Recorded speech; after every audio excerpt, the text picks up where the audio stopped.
Welcome to the Mike Litton Experience Podcast. Mike has over 31 years experience in real estate, finance, and investing.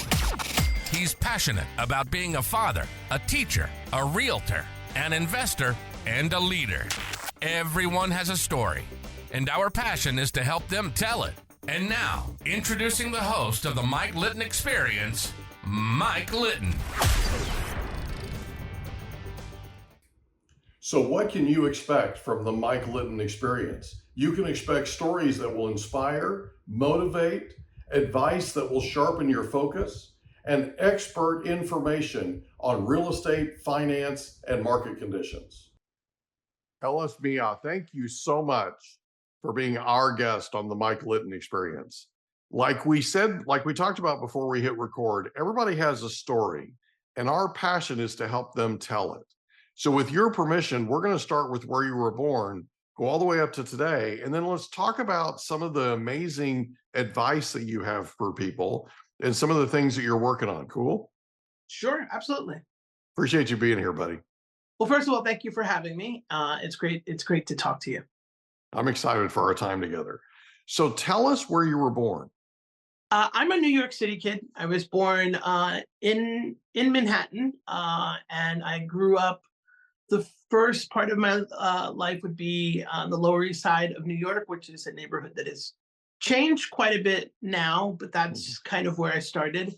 And then somewhere, I want to say probably around the second or third grade, we moved to Staten Island, which was complete culture shock. And I think, as with everything in my life, every challenge or every taken out of a comfort zone or any of the things that happen, right? I think ultimately shaped me in a way that ended up benefiting me. I think that so like I said, Lower East Side, for people that aren't familiar, is in New York City. It's a very urban area. It's buildings and as a kid, honestly, it was really, really great. At that particular time, New York City really was this sort of melting pot. I didn't know it as a kid, but you have this rare treat of living in a neighborhood where there are people from all over, and it just became very commonplace to take in other cultures and other things by way of food and music and things that I almost feel is a little bit gone from New York, but that was a really wonderful experience. And then moving to Staten Island, which provided this whole other sort of suburban existence. And I think both are really valid. And I think that I saw the best and the worst in the both of them. Mm-hmm. And I have come to appreciate both. And I'm actually really, really thankful that I had that experience. Because as a kid in New York City, it made me independent in a lot of ways. Mm-hmm. But then one of the things that I look back on, as a kid when I lived on Staten Island, is I had this experience that for most people that grew up in suburbs, this is a common thing. But if you're a New York City kid, the idea of the summer and you and your friends get on your bikes and you just ride around the island all day long, and that was your summer. You wouldn't do that as a New York City kid. You wouldn't let your kid at 8 years old get on their bike. I'll see you at dinner time, Mom. No, we don't do that. So I'm so thankful that I had both of those existence, because it allowed me to see kind of two very different sides of how most people live. And then I think that also, has allowed me to connect with people both professionally and creatively. And so that was sort of my beginning. And then when I was 11, we moved to South Florida, and that was a whole other fish out of water situation. And then back to New York City when I was 21, and then I've been in Los Angeles for the past 15 years. Okay. So Lower East Side, Staten Island, South Florida. What was your favorite thing about growing up there in each place? Oh, okay. I would say New York City, Lower East Side, the the how would I explain it?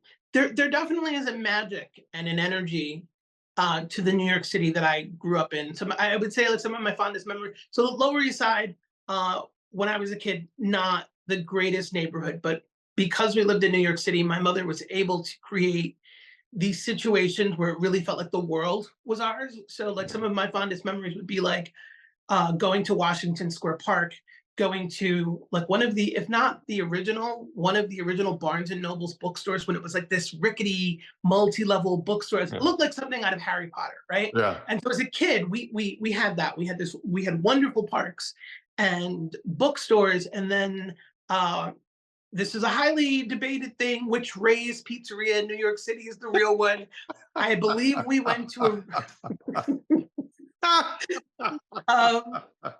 We're being controversial about pizza. I love this. yeah, well, because it's it's one of those things, right? So there's Yeah. like Ray's Pizzeria became a thing, and there's like Ray's Famous, Ray's Original, the real Ray's. There's a whole, and everybody will argue with you which Ray's is the real Ray's. So I'm gonna say that mine is the real Ray's because that's what I was growing up, when I grew That up is on. so cool. And I believe that was Ray's Original Pizzeria, which was on 6th Avenue. And this is all kind of in close proximity. That is probably one of the most fertile memories of my childhood.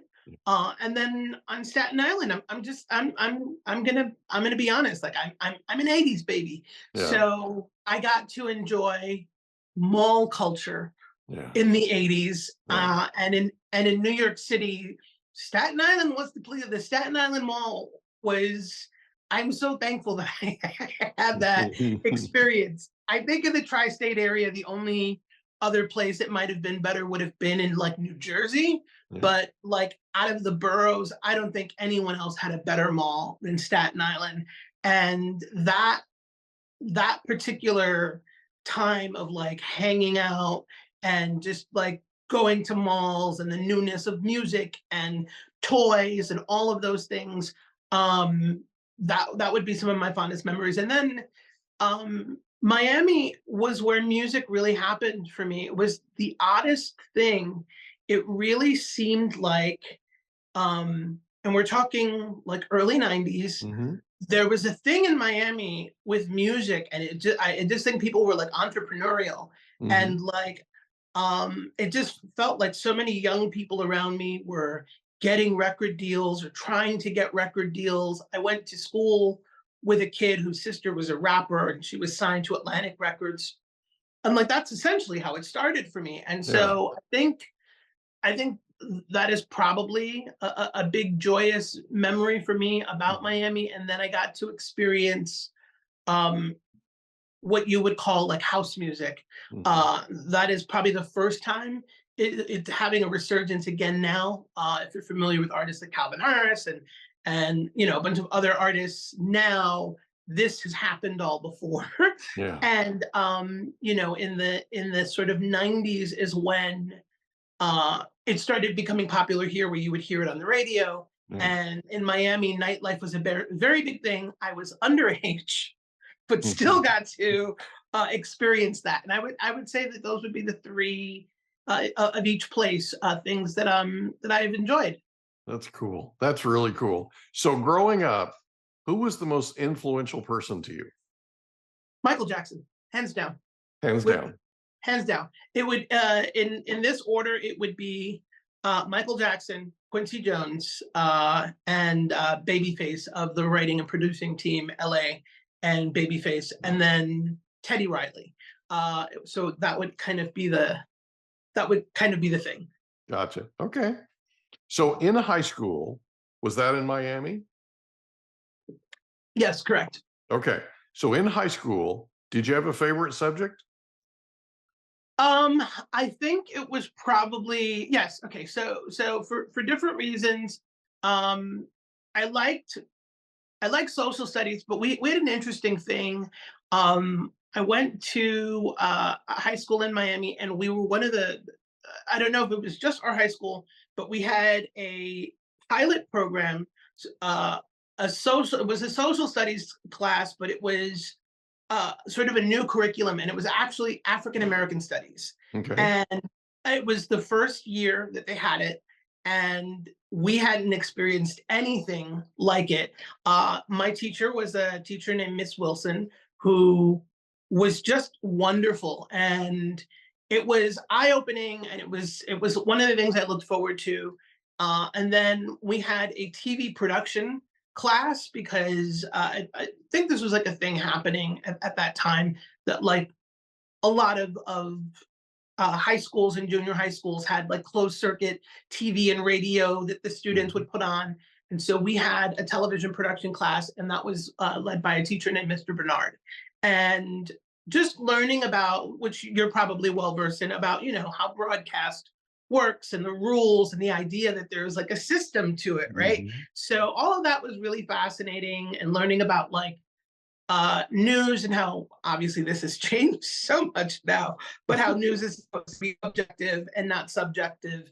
And Yeah. that whole thing, right? This is before we had entertainment news. So learning about the is it the ABC Book of Broadcasting or the CBS, which has nothing to do with the channel. I think it was just American Broadcast Code or something. Mhm. Learning about that, and those are things that I still think about, actually, even in songwriting. I remember in that book, and my teacher talking about how news fundamentally is supposed to come down to there. I don't know if it was him explaining this or this was in the book, about how during wartime, and they would send information right back and forth, when if you were in the field and they needed to get information to a soldier, a Mhm. telegraph would say, "Mama dead, call Mhm. home." Mhm. That's it. Just the facts. Mhm. Just the facts. No, sorry to inform you. Just, you're in the field. This is what news is Mhm. these are the facts. And I think that sometimes, at the basis of songwriting, you have to remember, like, what is the message, right? And is my choice of lyrics pushing forward this message or this story? And so those would be I think those would be my favorite classes. Everything else got very academic. I had an advanced placement English class, and it was just a lot of homework. The teacher was wonderful, but I just resented the work, if we're being honest. I totally understand. I totally understand. So you graduate from high school in Miami. Correct. Then where do you go? I stay in Miami, and just a handful of years, trying to get a foothold in music, and I had a couple of releases here and there, and then I moved back to New York City at 21, um, very naively. So at the time, I had, in my head, it was going to be either New York, LA, or Nashville, because I knew that that's where like music happened, and I Mhm. naively picked New York City because in my head, I said, well, I'm from New York. I know New York. Mhm. And thinking in my head that like an understanding of geography is the same as knowing a city, because obviously, like, New York is a little kid and New York is a grown person, are Right. two different experiences. Right. Right. And so, I mean, I will say I was spared the sort of like the deer in headlight look that happens if you're from a smaller place and you come to a bigger city, right? Like we see that all the time, where people come and there's this like, look at the, just looking in wonder of buildings and the amount of people. So that I didn't have, right? But there was I don't know if it was a rude awakening, but the life happens, right? And Mhm. so supporting yourself while trying to pursue, a career in the arts, and all of those things were definitely challenges that I had not baked in to my plans. Right. But I at least knew where stuff was. Yeah. So, You can yeah. find your way to raise, right? That's one of the Yes, most important exactly, things, right? exactly. I We can have to find my have way our to race. priorities. Absolutely, absolutely, absolutely. The real raise, thank you very much, Mhm. right? Yes, yes, So and to the so after place barbershop. so how long are you in New York? Um, I've never gauged I think we're looking at about 6 years. At I some think. point, you make the decision to move to Los Angeles. Yes. Talk Um, about talk about that decision. Talk about what precipitated that? Okay, so you're in for something now. So the way that it originally started was I had worked on a record that got remixed, and the remixers at the time were huge. They were bigger than anything in the world. They had done Whitney Houston and Madonna and Janet, all of these people. And the record that I had done was with an older legacy artist, whom everyone and she's actually one of the most sampled voices in dance music, and her name was Loleatta Holloway. If you remember Marky Mark, Good Vibration, that's her voice. Oh, wow. And so I got to work with her. Wow, what a voice. Yes. Oh, Yeah. my goodness gracious. So what a talent. Yeah. She goes down in history as one of the most sampled voices. And I did a record with her in the early 2000s. And these remixers were big fans of her work as well. Yeah. And the record was like on a very small label, but they took it because it was her. Sure. And they were really impressed with the writing. And we sort of started a friendship. And they invited me to come out to LA to kind of work and collaborate. And that kind of ruined New York City for me because it was like, I think it was the first time I came, I think it was probably in January or February. Yeah. And, it was cold and snowing in New York. Right. And, you're in sunny, Los Angeles, and people write songs out by the pool. And I was just like, man, I got to get out of New York. And, they're out by the pool in January. I mean, there come you go. on, man. Yeah, come on. We Southern California, in terms of weather and quality of life, is really hard to beat. Yeah. And so that started, right? But figuring out how to make that happen was really difficult. That took about 2.5 years maybe, and it was really, really tough. Because I was like self-employed, and how do you figure this out, and also like the sort of the great unknown. So I started going back and forth and collaborating with them, and sort of little by little meeting new people. And I think the two things that changed, the two things that kind of pushed things forward for me is one of my friends named Lenore, who I had known from New York, had moved to LA. Yeah. And she had sort of started this campaign, which I found out years later she had done to her two younger siblings as well. So I was flattered that I was kind of in the same thing. Your family, baby. Yeah, exactly. And so one year I came out to visit, and I had seen her. She had gone back to New York, and we had seen each other in New York in like the winter. And then I had come out to LA, and we were out, and she goes, baby, just move here. Mm-hmm. And I'm like, what? I'm like, how? She's like, just move here. She's like, I saw you 3 weeks ago in New York, and you looked miserable. Mm-hmm. And sitting in front of me right now is a different person. Mm-hmm. You're smiling and you're beaming. We're both New Yorkers. And she was like, get the F out of that city. Yeah. Just go.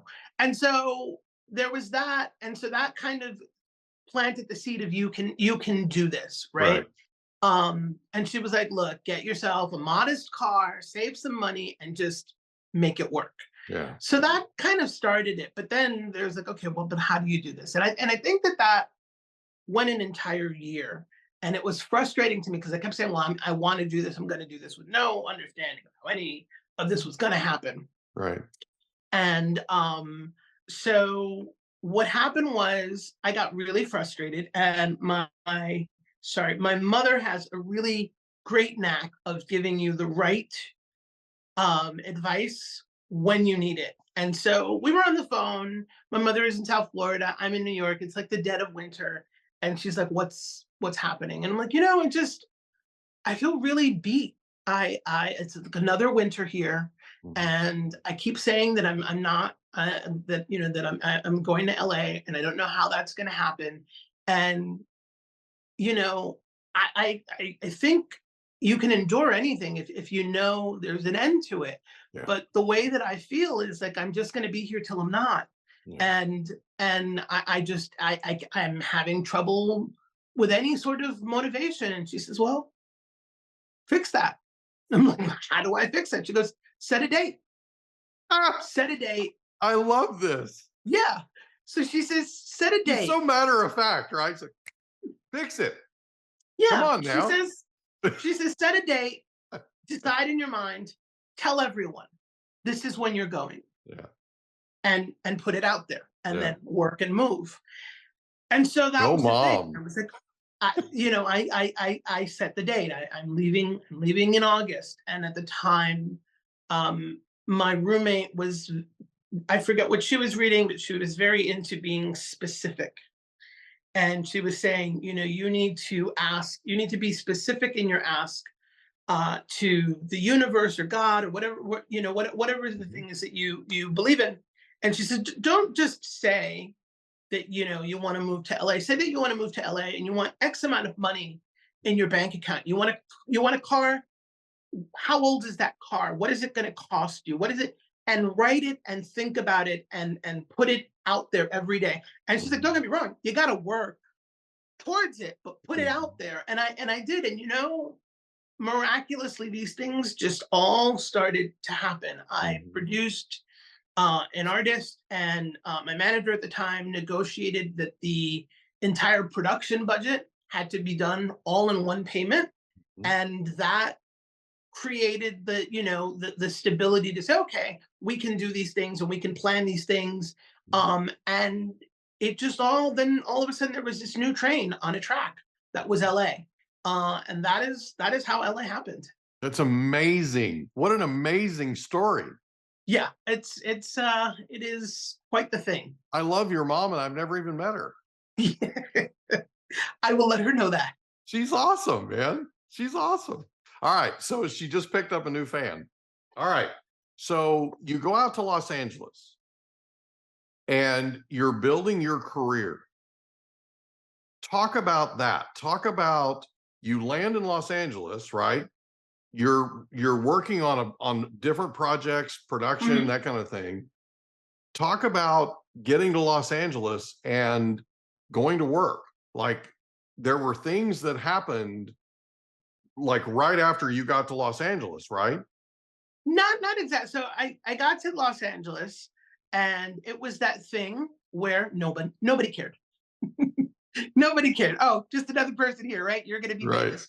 And another one of the millions, right? Yeah, exactly. And so I would say the first year was better than the second, because the first year there was like a lot of excitement, and I was working on things. It wasn't a whole lot of stuff, but I was still working on things, and things sort of felt kind of as they were when I was in New York. Gotcha. And then the second year, the phone started ringing less.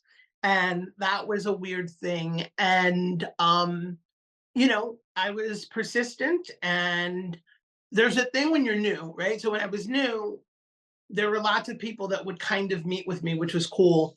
And then after the initial meetings, not a whole lot happened, but there was a lot of seed planting. And that's like a really important thing, because you don't know sometimes that you're dropping or planting seeds, and you don't know when those things begin to come into bloom or be things that you can cultivate.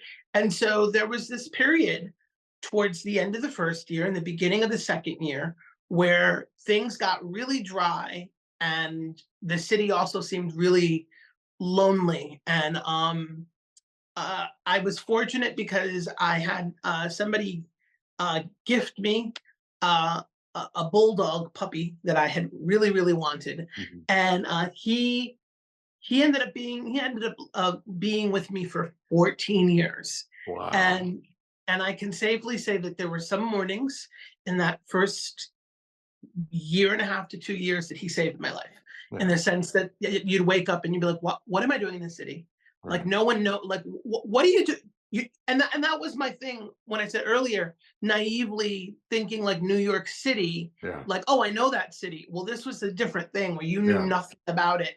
Right. And the realization of like, you don't know anybody here. You don't even know this city. Are you out of your mind? Right. Kind of thing. And then I would say that the first, major thing would be in that period. And there were, like I said, there were little things here and there. And I'm a big believer that good work leads to more work. Yeah. And so a very good friend of mine who is also a mentor, that producer, Chris Cox, that I came out that first time to LA, we were friends. Whenever it was appropriate, he would, get me some work. And he was working on the Miley Cyrus transition album from Hannah Montana to Miley Cyrus. And that was a big project. We ended up basically taking all of the massive Hannah Montana hits and making pop and dance versions of it for like a new album. And that was like several weeks of work. That was a lot of work. And I worked on that with him, and that was like a big thing. That ended up being my first project on the Billboard Hot 100. And so that, that sort of started things. And then, yeah, little by little, little things came to be.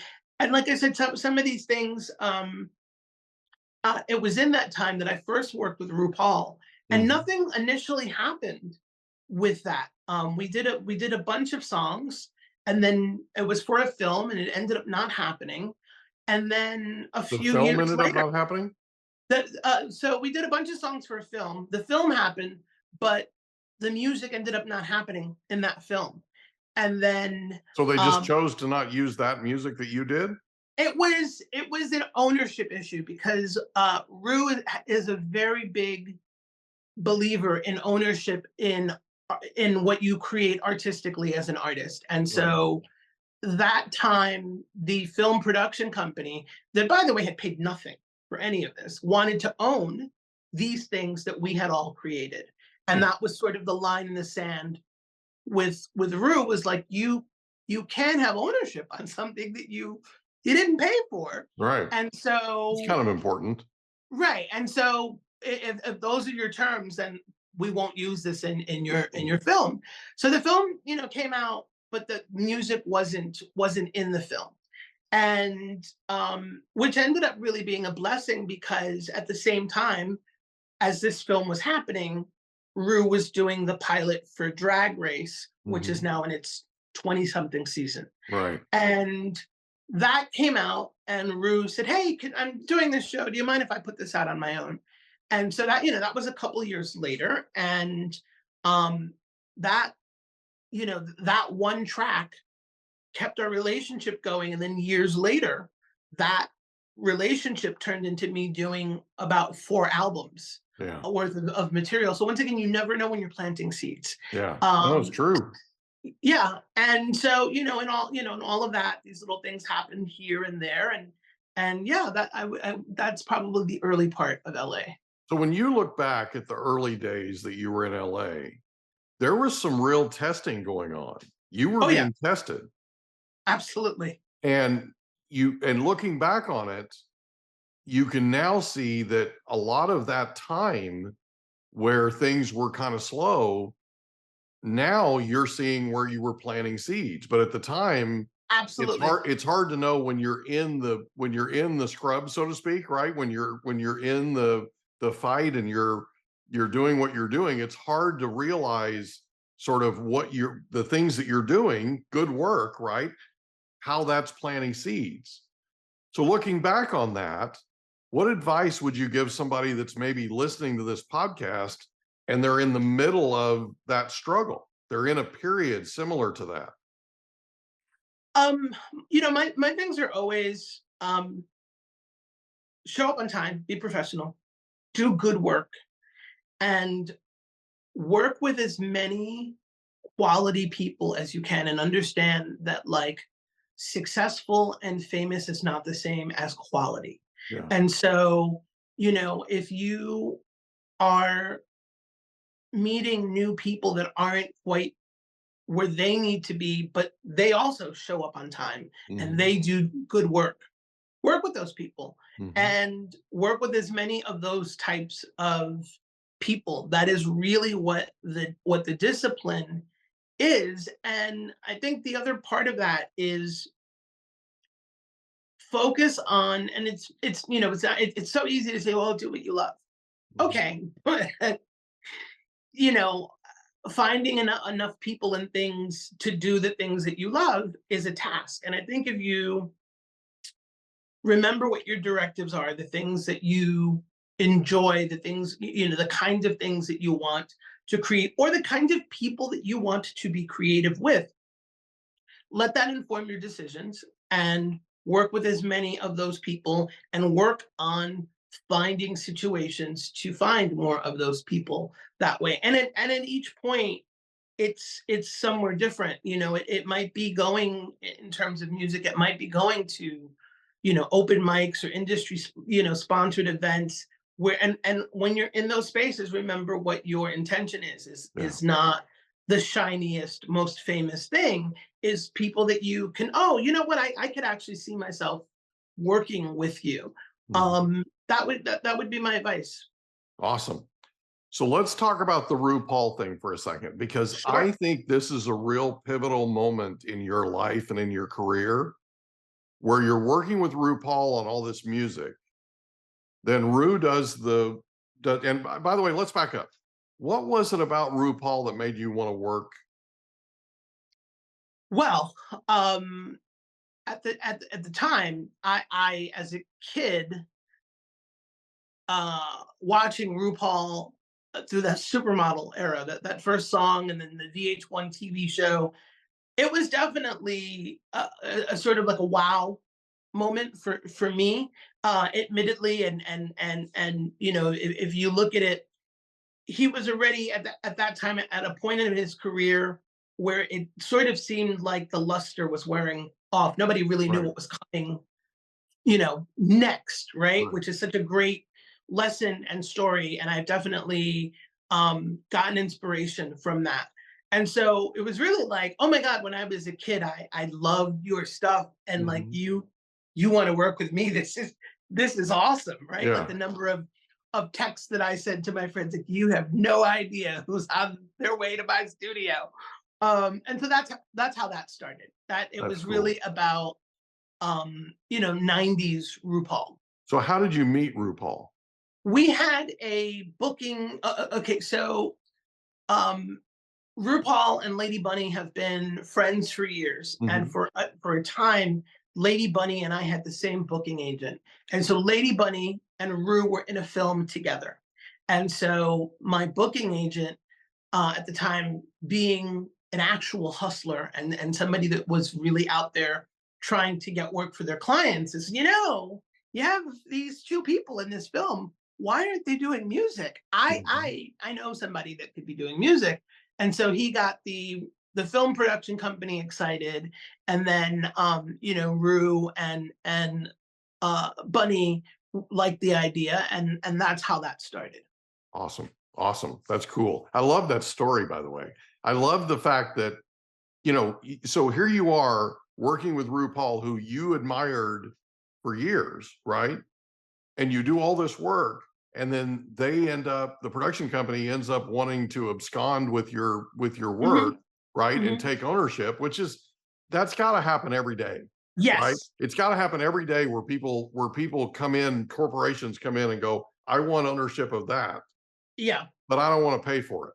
Yeah, that is still very much going on today. So what does that say about Ru, that Ru says, wait just a second. You didn't pay for this. Yeah. You're not owning it. That took some real guts. Oh yeah. Well, I think that on the subject of seeds, I think by that point we were looking at the early stages of a small tree with deep roots, right, ready to really come into its own. Because I think that starting with Ru's first record deal, because by the time we met, and this was still when like artists self-releasing was a very new thing. We hope you enjoyed another episode of the Mike Litton Experience. If you did, do us a favor, smash that subscribe button, tell your friends, family, and coworkers about our program, and wherever you get your podcasts, please leave us a rating. It helps us to connect with quality people just like you. And that's a wrap. Another episode of the Mike Litton Experience in the books. Reach out to Mike on Instagram at Litton Realty. Want to meet with Mike? Check out calendly.com/Rio760.